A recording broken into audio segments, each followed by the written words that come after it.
अभी हमने स्वतुल्य की बात करी थी और स्वतुल्य में हमने देख लिया था कि स्वतुल्य संबंध में इकाई संबंध वाले सारे क्रमिक युग्म आते हैं, फिक्स है। इकाई संबंध में वो सारे क्रमिक युग्म आते हैं जहां पर a बराबर b की कंडीशन हो, यानी कि इकाई संबंध में अवयव स्वयं से जुड़ा हुआ होता है। तो यहाँ पर स्वतुल्य में भी स्वतुल्य संबंध, कोई भी संबंध स्वतुल्य संबंध तभी होगा जब उसके अंदर इकाई संबंध वाले सारे क्रमिक युग्म दिखाई दे।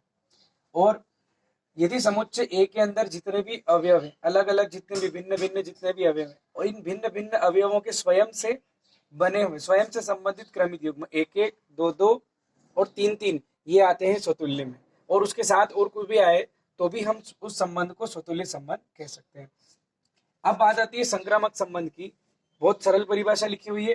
किसी समुच्चय ए पर परिभाषित संबंध आर इस प्रकार हो कि आर में यदि दो क्रमिक युग्म आ रहे हो, ए बी और बी सी, तो ए बी और बी सी दो अलग अलग क्रमिक युग्म है और इनके आधार पर यह पता चल रहा है कि ए सी भी उसके अंदर आ रहा है।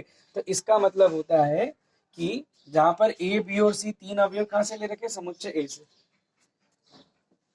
तो हम ये कह सकते हैं कि अगर दो क्रमिक युग्म के आधार पर अगर ए बी आर में है, बी सी आर में, और क्रमिक युग्म ए सी भी अगर आर में चला जाए तो संबंध आर जो होगा हमारा, संबंध आर संक्रामक संबंध होगा। जैसे कि अपन देख रहे हैं यहाँ पर कि संक्रामक में मैंने एक उदाहरण के तौर पर यहाँ लिया। ये उदाहरण है हमारा, समुच्चय में हमारे पास तीन अवयव है, एक रो से निकाल लिया, कार्तीय गुणन निकाल लिया, क्रमिक युग्म आ गए। समुच्चय आर में देखिए आप 1 2 2 3 1 1 1 3। हम सोच रहे हैं कि किस किस अवयव का, कौन सा अवयव संक्रामक का नियम का पालन कर रहा है। तो 1 2 और उसी के आगे हो गया 2 3, जैसे ए बी और बी सी, तो 1 2 2 3। तो 1 2 और 2 3, अगर इसको मैं लिखूं ए और बी, इसको लिख दूं बी सी, तो अब बनना कौन चाहिए, ए सी। ए सी यानी कौन हो गया, 1 3। क्या 1 3 का क्रमिक युग्म आ रहा है? हाँ आ रहा है। तो इसका मतलब ये संबंध जो भी परिभाषित है वो संबंध हमारा क्या होगा, संक्रामक संबंध होगा। इस प्रकार से संक्रामक संबंध हमारा परिभाषित होता है कि यदि दो क्रमिक युग्म ए बी और बी सी आर में पहुंच जाते हैं और साथ साथ में ए सी भी अगर वो आर में है, उस संबंध के अंदर है, संबंध के समुच्चय में है, तो इसका मतलब ये होगा कि आर को हम क्या कह सकते हैं, संक्रामक संबंध कह सकते हैं। फिर उसके बाद में हमारे पास आता है एक और सम्मित संबंध। सममित संबंध समुच्चय ए पर परिभाषित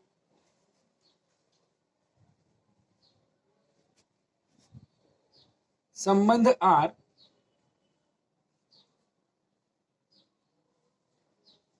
सममित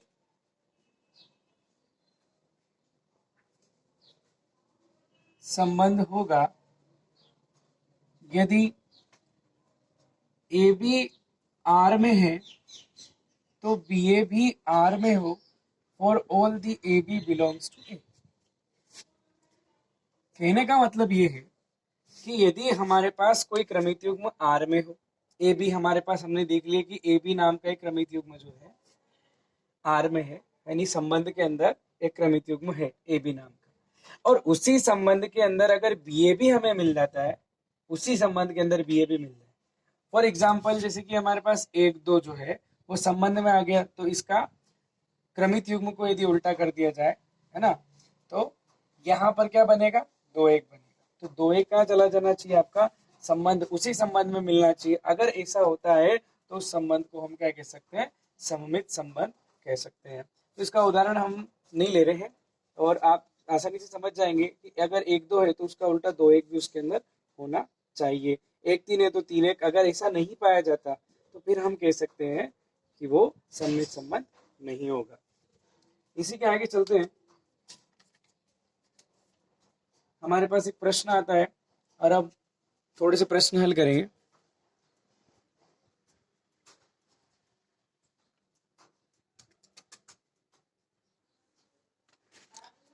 अगली प्रश्न वाली के लिए 1B के लिए, यहाँ पर 1B के पहले कुछ उदाहरण है, उदाहरण के माध्यम से मैं आपको समझा रहा हूँ।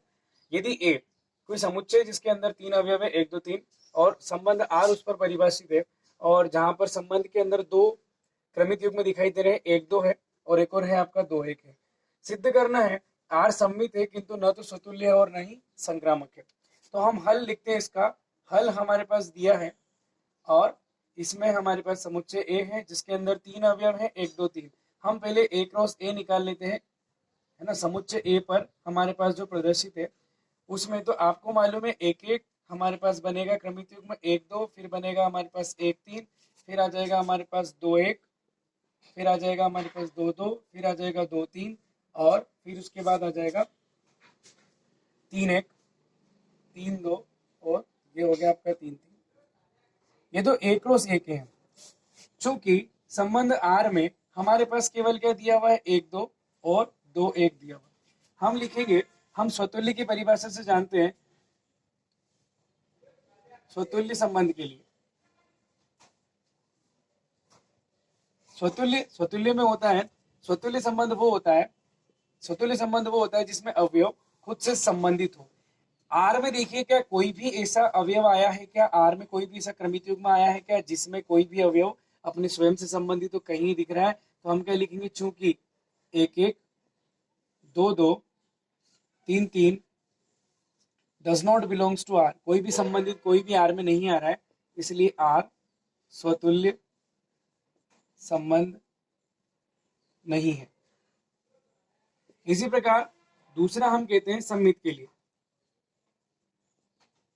सम्मित संबंध के लिए, सम्मित संबंध के लिए आप देखेंगे तो आर में जो आ रहे हैं कोई भी क्रमिक युग्म, क्या उस क्रमिक युग्म का एक ही क्रमिक युग्म आ रहा है, इसका जो है आपका उल्टा वाला जो है यहाँ पर आ रहा है ना। तो हम लिख सकते हैं चूंकि 1 2 आर में है तथा इसका जो उल्टा क्रम है वो भी यहाँ पर 2 1 भी कहाँ है, आर में है, इसलिए आर सममित संबंध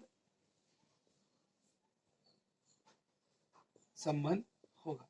एक प्रश्न हम यहाँ पर ले सकते हैं कि यदि मान लीजिए कि आर में 1 2 2 1 और अगर 3 1 आ जाता तो फिर क्या होता, तो फिर स्पष्ट है कि ये सम्मित संबंध नहीं होता, क्योंकि 1 2 का तो है, 2 1 है, लेकिन 3 1 का इसके अंदर नहीं पाया जाता, इसलिए ये सम्मित संबंध नहीं होगा। जो भी है उन सबके होने चाहिए। संक्रामक संबंध के लिए, संबंध के लिए यहां पर नहीं है, ये हमने लिया था इसको। संक्रामक संबंध के लिए चूंकि 1 2 आर में है, 2 1 आर में है, ये ए बी और अगर ये बी सी माने तो ए सी क्या बनेगा 1 1, परंतु 1 1 does not belongs to R, इसलिए आर संक्रामक संबंध नहीं है। तो यहां से स्पष्ट चलता है, इस सवाल से बहुत अच्छी तरीके से क्लियर हमको समझ में आना चाहिए, क्योंकि आर जो दिया है उसी के आधार पर स्वतुल्य, चूंकि 1 1 2 2 3 3, स्वतुल्य के लिए हमको क्या देखना पड़ता है, इकाई संबंध वाले जितने भी क्रमिक युग्म में सब देख लो, तो इकाई संबंध में स्वयं से संबंधित होगा। 1 1 2 2 3 3 ये आर में नहीं है, इसलिए आर स्वतुल्य नहीं है।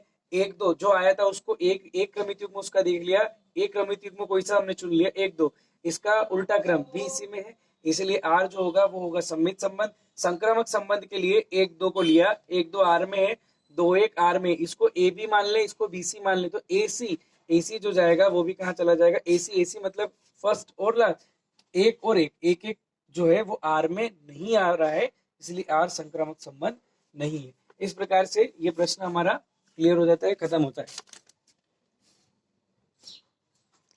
अब हमारे पास अगला क्वेश्चन जो है वो ये रहा, समुच्चय 1 2 3 में संबंध आर के अंदर 1 1 2 2 3 3 1 2 2 3 ये दे रखे हैं क्रमिक युग्म। जांच करना है आर स्वतुल्य है किंतु न तो सम्मित है और न संक्रामक है।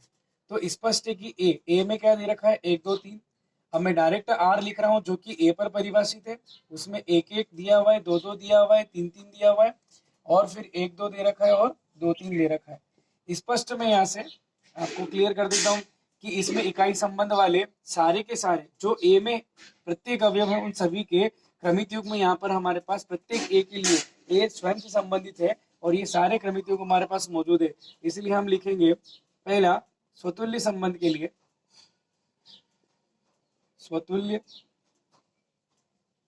स्वतुल्य संबंध के लिए चूंकि 1 1 2 2 3 3 बिलोंग्स टू आर। प्रत्येक ए के लिए यहाँ पर ए के हर एक अवयव के लिए, समुच्चय ए के हर एक अवयव के लिए हमारे पास क्रमित युग्म स्वयं से ए बिलोंग्स टू आर, सारे के सारे अवयवों के क्या बन गए हैं, क्रमित युग्म बन गए, उन्हीं से संबंधित, इसलिए आर स्वतुल्य संबंध होगा। इसलिए आर क्या होगा, स्वतुल्य संबंध होगा। दूसरा मैं बात कर रहा हूं यहाँ पर 1 2 की, इसको लिया मैंने जो कि सममित के लिए, सममित संबंध के लिए। अब एक क्वेश्चन यहाँ उठता है कि सर हम इनमें से नहीं ले सकते, ले सकते हैं एक एक, लेकिन हम ये देखना चाहते हैं कि सममित संबंध में एक एक, हम जानते हैं एक एक का उल्टा भी क्या होगा, एक एक होगा, तो ऑब्वियसली है 2 2 का 2 2 ही होता है, 3 3 का 3 3 होता है, क्या इसका होता है, तो हमने देखा 1 2 सममित संबंध के लिए, चूंकि 1 2 आर में है, इसी तरीके से हम 2 3 के लिए भी कह सकते हैं, परंतु 2 1 does not belongs to R, चूंकि 2 3 आर में है, परंतु यहां पर आ जाएगा 3 2 does not belongs to R, इसलिए आर सममित संबंध नहीं है। हमारे पास अगला आता है संक्रामक संबंध। संक्रामक संबंध के लिए, हम संक्रामक संबंध के लिए देख रहे हैं, हम बात करते हैं 1 2 से, चूंकि 1 2 आर में है, ये ए भी हो गया, 2 3 बिलोंग्स टू आर, आर में है, परंतु AC 1 3 does not belongs to R, therefore इसलिए आर जो है संक्रामक संबंध, संक्रामक संबंध नहीं है, क्योंकि हमारे पास यहाँ पर 1 3 नहीं आ रहा है आर के अंदर। इस तरीके से ये प्रश्न भी हमारा खत्म हो जाता है। तो लगभग इस टाइप के प्रश्न अगर हमारे पास आते हैं तो संबंध आर को देखकर हम ये निर्णय ले सकते हैं कि कौन सा स्वतुल्य होगा, कौन सा सममित होगा और कौन सा संक्रामक संबंध होगा। ये हमको बताना है। हमारी अगली प्रश्न वाली पूरी इसी के ऊपर आधारित है। कुछ 1 2 क्वेश्चन और हैं जो थोड़े से इससे संबंधित है और उसमें हमको थोड़ा सा लॉजिकल पोर्शन देखना पड़ेगा, बाकी बहुत सरल।